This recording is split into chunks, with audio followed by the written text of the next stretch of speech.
여러분 안녕하세요. 오늘 영상에서는 중년 혹은 노년의 시기에 우리가 당하지 않게 참 조심해야 될 게 있는데요. 바로 사기당하지 않는 법에 대해서 여러분들과 함께 생각해 보겠습니다. 어떤 분이 살면서 현금 투자를 했는데 그것이 잘 안 돼서 손해를 볼 수는 있죠. 그런 경우는 자의적 판단으로 돈을 운용하다가 뭔가 잘 안 된 경우니까 돈을 써보기라도 한 그런 경우지만은 서민이 한 푼 두 푼 아끼고 악착같이 모아서 제법 좀 종잣돈이 커져 있는 상태에서 그게 기백이든 기천이든 사기를 당한다면 정말 써보지도 못하고 사기꾼 입에 털어넣게 되는 그런 경우라면 정말 그 돈이 피 같은 돈일 텐데 얼마나 속상하겠습니까? 오래전에 저도 액수는 좀 적었지만 한번 당한 경험이 있어서 그 후에는 그것이 큰 수업료가 돼서 살면서 늘 경각심을 갖게 된 그런 경우도 있습니다만 오늘 다루는 이 문제도 개인의 운세의 흐름과 관련이 있습니다. 운이 약하고 막히고 재물의 손실수라도 예측이 되는 그런 시기에 꼭 당한다는 거거든요. 운이 약하다는 것은 쉽게 비유하면 우리가 운세의 작용으로부터 굉장히 민감하기도 하고 또 항체가 그 시기에는 약해진 시기란 얘기죠. 취약한 시기라고 보시면 되는데요. 그래서 그런 시기가 되면 더욱더 조심해야 되는 그런 이유가 되는데요. 그래서 오늘 이 시간에는 우리들이 사기당하지 않는 그런 10가지 좀 방법들을 함께 여러분들과 함께 소통해보고 싶습니다.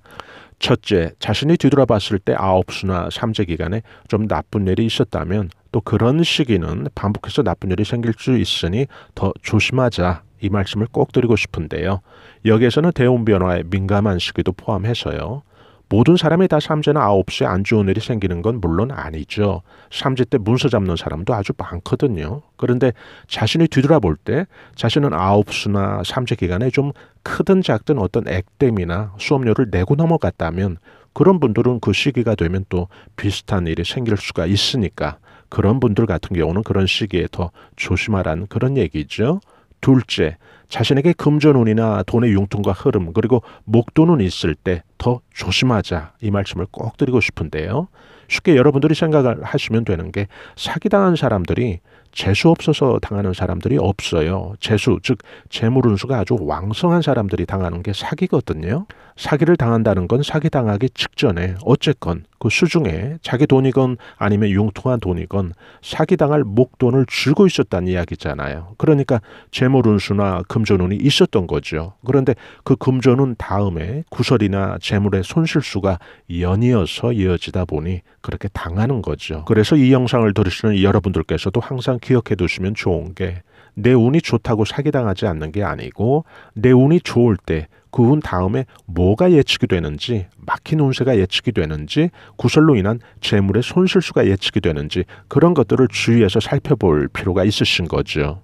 예를 들어 큰 운 다음에 큰 어떤 목돈운 다음에 구설이 따라붙는다면 그건 틀림없이 앞선 자신의 어떤 그 좋은 목돈 운과 필연적으로 연결이 될 수밖에 없는 구설이란 얘기죠. 셋째, 곶감의 유혹을 이겨내자. 이 말씀을 꼭 드리고 싶은데요.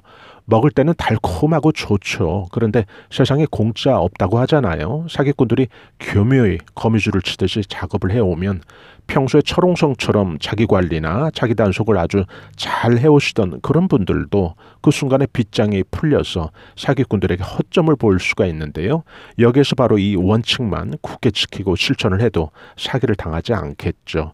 곶감의 유혹이란 게 처음 몇 번 투자에 대한 수익이라든지 아니면 뭐 빌린 돈의 이자라는 그런 명목으로 아주 칼같이 내 통장에 입금이 되면 그때부터 사람들은 형제, 자매, 지인들에게 정보 전달자 자처를 하거든요. 사기꾼들 영업사원 역할까지 하는 거죠. 결과적으로. 그래서 나중에 보면 피해를 더 키우게 되는 그런 역할을 하게 되는 건데요. 그래서 당장 먹기 좋다고 해서 사기꾼들이 꿀 발라놓은 이런 곶감이 달콤함에 취해 있으면 안 된다는 얘기죠. 넷째, 마음의 수비가 더 중요하다. 이 말씀을 꼭 드리고 싶은데요. 사기를 당하지 않으려면 재물 단속만 잘해서는 안 되죠. 사기꾼들이 바보가 아니어서 여러분들 재물창고를 편하게 털러오는 건 아닐 테니까요. 여러분들이 친절하고 아주 자상하게 스스로 여러분들 스스로 재물창고의 문을 열게 만든다는 거죠. 무슨 나도 기억 못하는 내 자녀의 어떤 기념일이나 또 디테일한 것을 건드리면서 감성적인 우호도를 확대시키려고 한다는 거죠.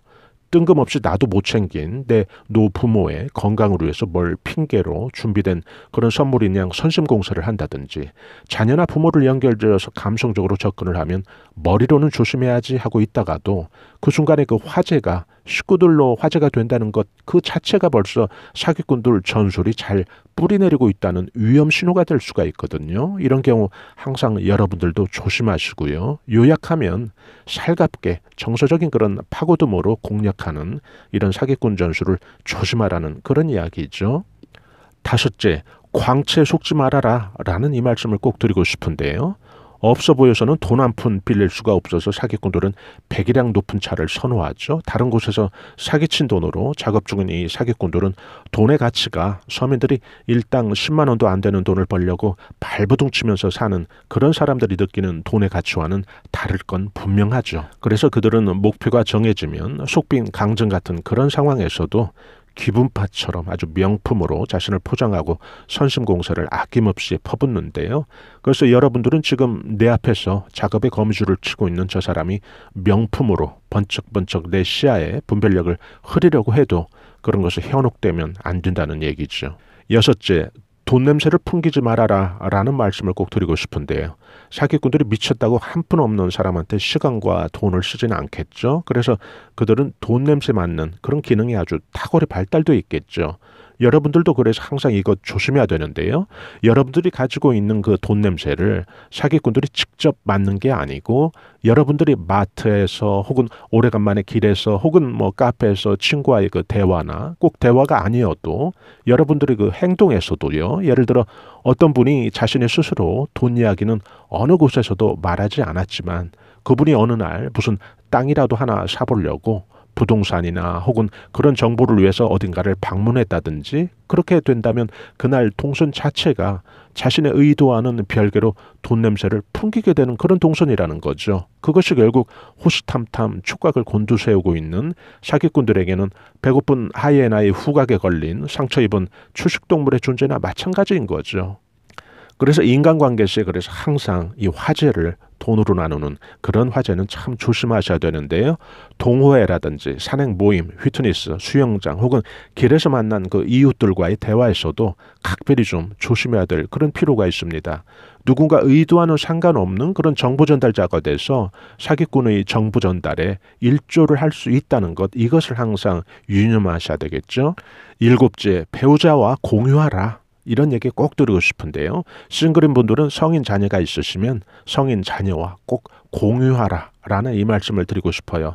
돈이 투자가 될 때는 항상 이렇게 하시면 좋아요. 설사 잘못됐을 때에도 부부가 처음부터 모든 게 공유돼서 하게 되면 나중에 책임도 분산이 되기 때문에 서로 원망이나 금전의 문제로 불거진 일로 인해서 부부 사이까지 금이 가는 걸 막을 수 있거든요. 그래서 이런 공유가 처음부터 이루어진다면 사기당할 가능성이 80% 혹은 90%는 미연에 방지된다고 저는 생각을 하거든요.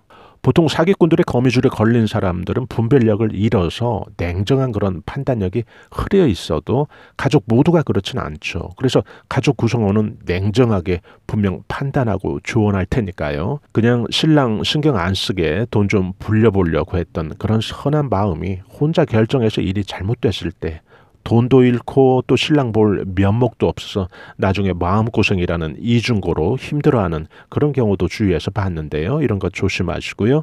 여덟째, 상대방의 언어 습관을 잘 살펴라. 이 말씀을 또 꼭 드리고 싶어요.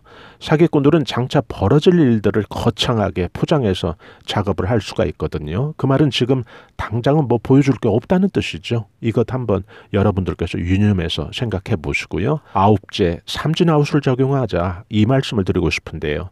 우리가 조심해도 완벽한 건 아니죠. 그래서 한두 번 당할 수는 있어요. 그러나 이 문제는 이게 그 시작이 된다는 데 문제가 생기거든요. 크든 작든 한두 번 돈이 사기꾼들에게 건네지면 그 순간 사기꾼들에게는 충성도 높은 고객이 접수된 거나 마찬가지란 얘기죠. 그래서 한두 번에서 스톱하고 대책을 세워야지 마냥 사기꾼들에게 끌려가지 마시라고 이 이야기를 해드리고 싶고요. 어떤 분이 3억이 넘는 아주 큰 돈을 수년간 수십 차례에 걸쳐서 투자의 명목으로 그렇게 사기를 당한 분이 저한테 상담하는 내용이 참 가관인데요. 이분은 물린 돈을 또 찾아야 하니까 계속 사기꾼들에게 끌려다니는 거죠. 나중에는 뭐 막힌 일 풀리게 하기 위해서 뭐 공탁 걸고 진행하게 될 그 비용, 그 소소한 그 기백만 원 착수비까지도 결국 요구하는 거죠, 이 피해자한테. 와, 정말 저는 왜 이 문제를 저에게 상담하는지 참 이해가 안 되던데요.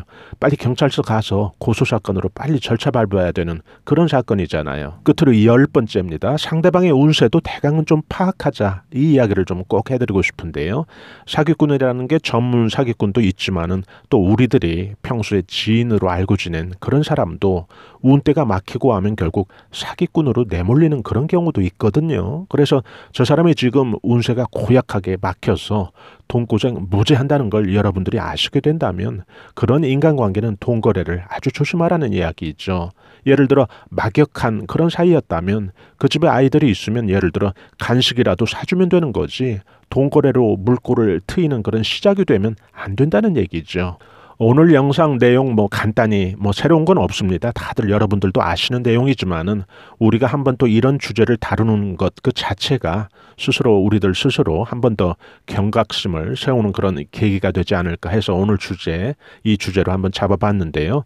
또 여러분들께서 기상천외하게 어떤 신종 사기 수법에 걸릴 뻔한 그런 사연이라든지 다른 분들에게도 좀 공유하고 싶은 그런 내용들이 계시다면 댓글에 좀 달아두시면 그 자체로 훌륭하고 여러 사람들에게 도움이 되는 그런 정보가 되겠죠.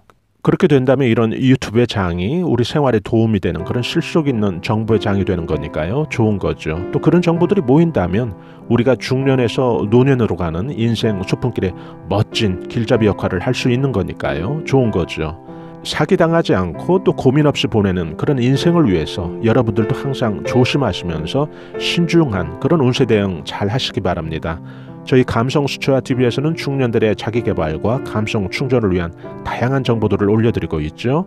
좋아요와 구독으로 실시간 저희 채널에서 제공되는 다양한 정보들을 무료로 편리하게 받아보실 수 있으니까요. 저희는 다음에 더 나은 영상으로 여러분들 다시 찾아뵙겠습니다. 대단히 감사합니다. 여러분 안녕히 계세요.